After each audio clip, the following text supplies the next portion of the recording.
Ici, on utilise un énorme rayon laser. Un énorme.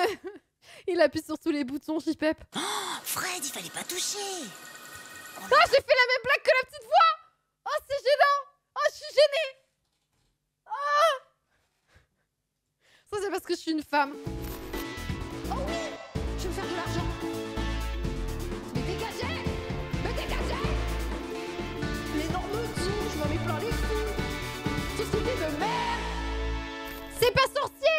Régulièrement, je reçois des messages de gens qui me disent que je fais pas de la vraie science, que c'est de la science molle, que c'est nul. Donc on a décidé de faire de temps en temps des reacts à de la vraie science. Et on va regarder ensemble des vrais vulgarisateurs qui font un vrai travail intéressant. On va regarder C'est pas sorcier. Dis-moi, Jamy, pourquoi notre émission est misogyne? Parce qu'il y a la petite voix. On va tout apprendre sur les mystères de l'univers. Alors oui, j'ai choisi un épisode sur la lune de C'est pas sorcier. Parce que c'est le dernier qui est sorti et que je me disais que s'il y a bien un sujet sur lequel je connaissais rien, c'est la lune. On va être cringé par les vannes. Soyez préparés. Ah, qu'est-ce que tu fais? Ah, j'essaie de décrocher la Lune. Tu y arriveras jamais, elle est beaucoup trop loin de la Terre. Bon.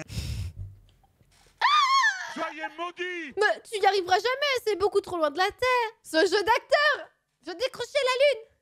Tu sais que je connais un endroit où on peut mesurer la distance Terre-Lune au centimètre près. C'est où? Sur la côte d'Azur, on y va? Allez Marcel, objectif Lune. Marcel.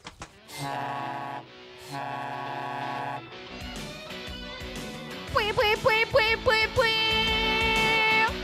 J'aime trop le générique, il est si bien. Nous sommes à l'observatoire de la Côte d'Azur, juste au-dessus de la ville de Grasse. Et c'est le seul endroit en France où l'on peut mesurer la distance entre la Terre et la... Attends, il a dit quoi? On était où? Ça y est, j'ai pas écouté.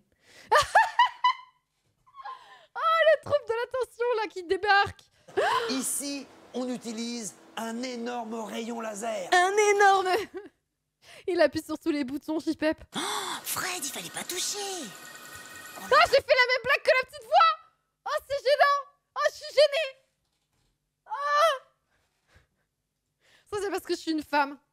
Un rayon laser, c'est de la lumière. Comme on connaît la vitesse de la lumière, c'est-à-dire 300 000 km par seconde. Il suffit de chronométrer le temps que met cette lumière pour aller sur la Lune et pour revenir. Et on connaît la distance. Ah, c'est du génie. Mais comment est-ce qu'on connaît la vitesse de la lumière? Mais attention, pour ça, il a d'abord fallu placer sur la Lune ce genre de petits réflecteurs qui renvoient la lumière. Quoi? Ils ont mis des réflecteurs sur la Lune? Mais moi, ce que je comprends pas, c'est que tu peux pas mettre des vis dans le sol de la Lune pour que le réflecteur y tienne. Comment tu fais? Avec la gravité qui est différente et tout. Il pose! Il met de la colle UU. Non, mais je comprends pas comment ça tient. Parce que c'est posé, mais il y a peut-être du vent. Il n'y a pas d'atmosphère sur la Lune, il n'y a pas de vent. Ah, problème réglé. D'accord. Mais il n'y a pas d'animaux qui peuvent déplacer. La meuf, elle a rien compris à comment fonctionne la Lune. Mais je comprends pas. Ils ont pas des vers de terre et tout là-bas? Le ver de Lune. Voyons voir. 2 secondes 42. C'est le temps exact que met la lumière pour aller sur la Lune et pour revenir. Donc ça veut dire 800 000 kilomètres? Traduit en kilomètres, ça nous donne très exactement 364 186 km, 415 mètres et 5 cm finalement. C'est pas si loin la Lune. Et le premier... Les milliers de clichés et informations recueillis ont permis aux Américains de choisir les meilleurs sites d'alunissage. Et ça veut dire quoi, alunissage? Non mais tu peux pas dire alunissage. Alunissage. Atterrissage. Oh putain! Atterrissage, ça veut dire se poser sur la Terre. À terre. Alunissage, se poser sur la Lune. Et c'est en 1972 que l'homme dit adieu à la Lune. Vroom vroom! Putain, le JP Explorer à l'époque, c'était vraiment quelque chose. Hein. Là, vraiment, ça apportait quelque chose, c'était différent. Là, c'est bon, quoi. Et puis tu sais, Jamy, que grâce au rayon laser, on a pu confirmer que la Lune s'éloigne de la Terre de 3,5 cm par an. Eh mais au fait... Mais pourquoi elle fait ça? Pourquoi elle fait ça? C'est pour ça la fin du monde, là? Pourquoi elle s'éloigne de nous? La Lune est apparue... Alors ça, vous allez me dire, c'est dans un studio, c'est pas vraiment dans le camion. Mais du coup, le camion, il sert à quoi, à part le plan de début? Oh, c'est pour tout le lore et la narration, pour le folklore. Non mais mon monde s'effondre, là. Mais il y a pas de Marcel, alors? Ah, et c'est lui qui faisait les maquettes! Ah, c'est une belle histoire. C'est le technicien, mais il s'appelait pas Marcel non plus. Non, là, ça fait beaucoup, là.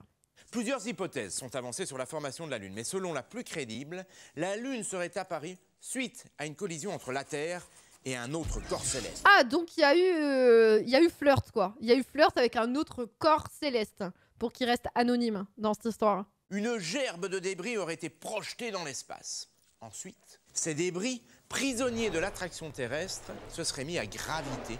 Ah, ils se sont amoncellés ensemble et paf la Lune? Non. Eh bien, les débris se seraient agglomérés pour former la Lune.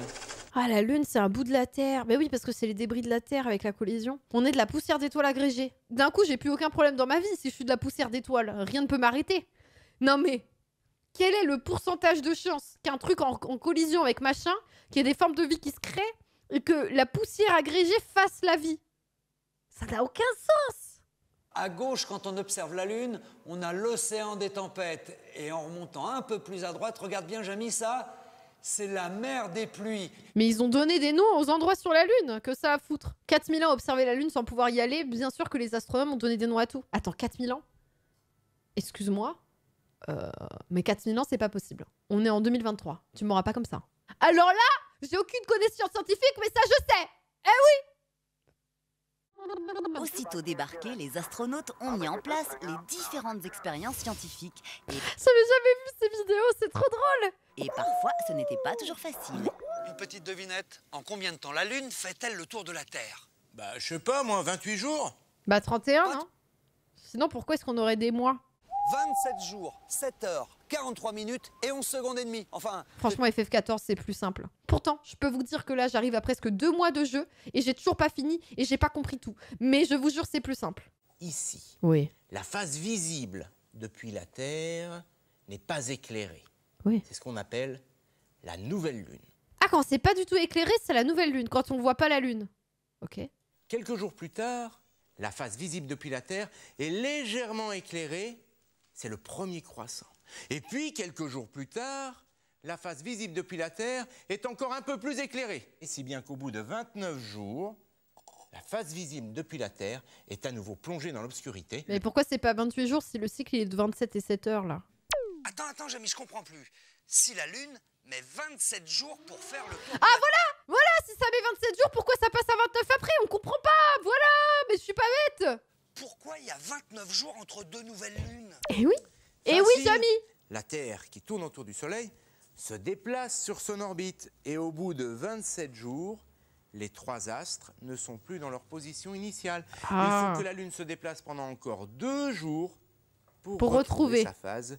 Tu réagis comme il le souhaite. Ouais, comme une enfant qui se dit bah non, ça c'est pas logique parce qu'il y avait ça. C'est des bons vulgarisateurs. Il y avait toute une équipe derrière quand même. Ça se voit, hein, parce qu'ils anticipent tout. Au cours d'une même nuit en Europe, on voit ce croissant de lune. Eh bien, en Afrique du Sud, on le voit dans l'autre sens. Et à l'équateur, il apparaît couché. Pourquoi ils ont un smiley? Mais c'est quoi le délire? C'est le même truc, mais dans l'autre sens. Ah putain, la Terre est ronde. Oui, on est... Ah oui, la Terre est ronde. Je repense à ma prof, quand j'étais en seconde de physique, qui était dépitée parce qu'on foutait le sbeul, et qui nous mettait comme ça, devant C'est pas sorcier parfois. En mode, taisez-vous, on va regarder C'est pas sorcier parce que vous êtes contents quand on regarde C'est pas sorcier. Si seulement elle me voyait aujourd'hui, je pense qu'elle serait fière. Ouah! Et ben voilà! 12 ans plus tard, elle y arrive! Bravo! Pour qu'il y ait une éclipse, les 3 astres, Terre, Lune, Soleil, Doivent être alignés. Alignés. Ça, je sais. Ça, l'éclipse, on nous en parle tout le temps. Ça, je sais, c'est la base. Mais dis donc, Jamy, je comprends pas. La Lune est beaucoup plus petite que le Soleil. Alors comment fait-elle pour le recouvrir complètement? Le hasard. La Lune est plus petite que le Soleil. Et par le plus grand des hasards, la distance Terre-Soleil est 400 fois plus grande que la distance Terre-Lune. Non, mais je comprends pourquoi les gens croient en Dieu. Franchement, le hasard! Déjà que je comprends pas pourquoi il peut y avoir de la vie alors qu'on est une poussière d'étoiles. Là, vraiment, c'est n'importe quoi. C'est quand la prochaine éclipse totale? 3 septembre 2081. Je vais pas attendre 2081, moi. Hein. J'y vais, j'essaye de le rattraper. Attends-moi. Si ça peut consoler Fred. 30e anniversaire de la conquête de la Lune par l'homme, c'est pour ça qu'ils ont sorti cet épisode. Si vous voulez, dès qu'on a du temps, après un live lecture de sciences sociales, on peut se regarder un autre épisode de Fred et Jamy. Vous inquiétez pas, il y en aura d'autres. Il a voulu écrire 25 €, il a écrit 250 €, c'est pas grave, il a levé la main, c'est trop tard pour lui. C'est foutu, Elwina. Tu peux en faire une cible parfaite pour tes chiottes. Éric Zemmour sera à toi. Bien sûr que c'est moi qui l'ai fait. Ouais. C'est mon œuvre. Je l'ai assemblé aussi. Des heures avec la tête d'Éric Zemmour, bien sûr. On est devenus très proches.